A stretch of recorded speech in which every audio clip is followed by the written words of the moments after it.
নমস্কার। গুরু কৃপাই কেবলম। কর্কট রাশির জাতক জাতিকাদের বাংলার 1433 সাল কেমন যাবে সেই নিয়ে দু চারটি কথা বলছি। যদিও এটা সার্বিক বিচার, সেই অনুপাতে সার্বিক বিচার অনুপাতে আমি বলছি কর্কট রাশি জাতক জাতিকাদের মোটামুটি কেমন যাবে সেই নিয়ে বিস্তারিত আলোচনা করছি।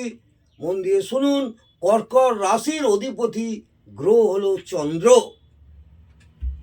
আর্থিক দিক থেকে কর্কট রাশির জাতক জাতিকাদের আর্থিক দিক থেকে মিশ্র ফলাফল এবছর পাবেন। অর্থাৎ খুব একটা ভালোও নয় আর খুব একটা খারাপও নয়, মিশ্র ফলাফল। এই নয় যে আপনি গোল্ডেন টাইম খুব একটা ভালো বলবো, বড় বড় কথা বলবো, তা নয়। আপনার মিশ্র ফলাফল পাবেন। কর্ম উন্নতির যোগ আছে, আপনাদের কর্ম উন্নতির যোগ আছে। এবছর কর্ম উন্নতি পাবেন, কিন্তু সেটা বছরের মাঝামাঝি থেকে একটা বাধারও সৃষ্টি হবে। কর্ম উন্নতিতে একটা বাধা সৃষ্টি হবে, গুপ্ত শত্রু উৎপাত করবে। মোটামুটিভাবে এবছর কর্মজীবনে বাধা হলেও উন্নতির যোগ আপনারা পাবেন এই কর্কট রাশির জাতক জাতিকারা। এছাড়া এবছর যারা কর্ম পাননি, যারা চাকরির চেষ্টা করছেন, কর্মের জন্য অনেক চেষ্টা করেও কর্ম পাচ্ছেন না, কর্মযোগের প্রবণতা প্রবল। আজ থেকে রবি গ্রহ আপনার মেষ রাশিতে প্রবেশ করায়, মেষ রাশিতে রবি উচ্চস্থ অবস্থায় আছে। সেই জন্যে যারা চাকরি পাননি তাদের চাকরির যোগ প্রবল। চেষ্টা করুন, আশা করব আপনাদের নতুন চাকরি পাওয়ার সম্ভাবনা আমি দেখতে পাচ্ছি। এছাড়া শনি, রাহু, বৃহস্পতি গ্রহ অবস্থান পরিবর্তন করে আছে। শনি গ্রহরাজ আছেন এখন মীন রাশিতে, আর রাহু আছে কুম্ভ রাশিতে, আর দেবগুরু বৃহস্পতি আছেন কোথায়? মিথুন রাশিতে। 2রা জুন আপনাদের স্বরাশিতে অবস্থান করবে দেবগুরু বৃহস্পতি। 1 বছর আপনার রাশিতে অবস্থান করে থাকবে। এর ফল আপনারা অবশ্যই কিছু না কিছু পাবেনই। যারা বিজনেস করছেন তাদেরও এই বছর মোটামুটি ভালো যাবে, ভালো মন্দ মিশিয়ে যাবে, কিন্তু বেশিরভাগটা সময় ভালো যাবে। কিন্তু সাবধানে থাকতে হবে, যাদের ব্যবসায় কর্মচারী আছে তাদের দিক থেকে একটু সচেতন থাকতে হবে, কারণ একটু মনোমালিন্যর জায়গা আছে। যারা পার্টনারশিপে ব্যবসা করছেন তাদের পার্টনারের সঙ্গে একটা ঝামেলার সৃষ্টি হওয়া সম্ভাবনা আমি দেখতে পাচ্ছি।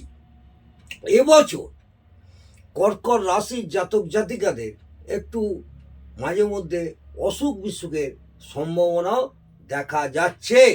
এছাড়া স্বামী, স্ত্রী এবং ভাতার দিক থেকে একটু মনোমালিন্য বা বিভিন্ন রকম একটা সমস্যা আসবে।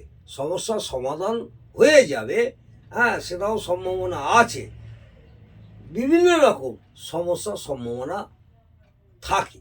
সেই ভাতা, ভগিনী এবং স্বামী স্ত্রীর মধ্যে একটা মতবিরোধ, সেটা কিন্তু মিটে যাবে, ভয়ের কারণ নেই।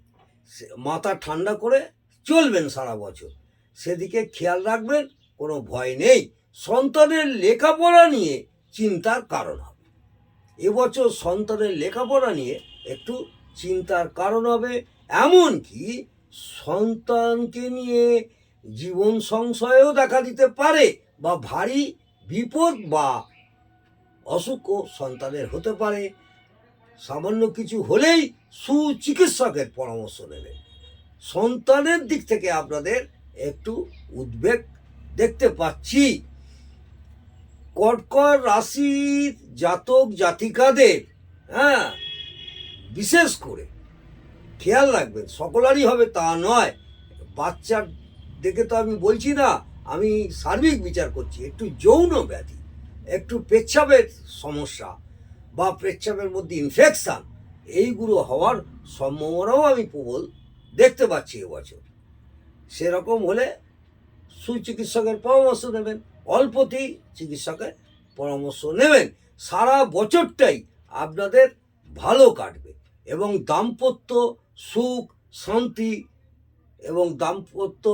শান্তি আপনাদের বজায় থাকবে। মাঝে মধ্যে একটু সংসার থাকলেই খিটিমিটির হয়, সেটা ধরলে হবে না, পার্সেন্টেজে কম। দাম্পত্য জীবনে আনন্দ লাভ করবেন এবং দাম্পত্য জীবন সুখী হবেন। এই বছরটা আমি সার্বিক বিচারের অনুযায়ী বললাম।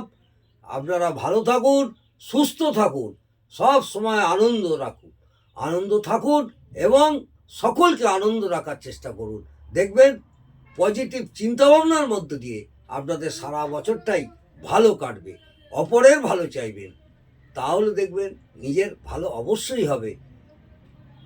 জলরাশি, এই রাশির জাতক জাতিকাদের মাথা ঠান্ডা করে সমস্ত কাজ করতে হবে, তাহলেই আপনারা অনেকটাই ঈশ্বরের কৃপায় সাফল্য পাবেন। আজকে এই পর্যন্ত। ভালো থাকুন, সুস্থ থাকুন। জয় মা তারা।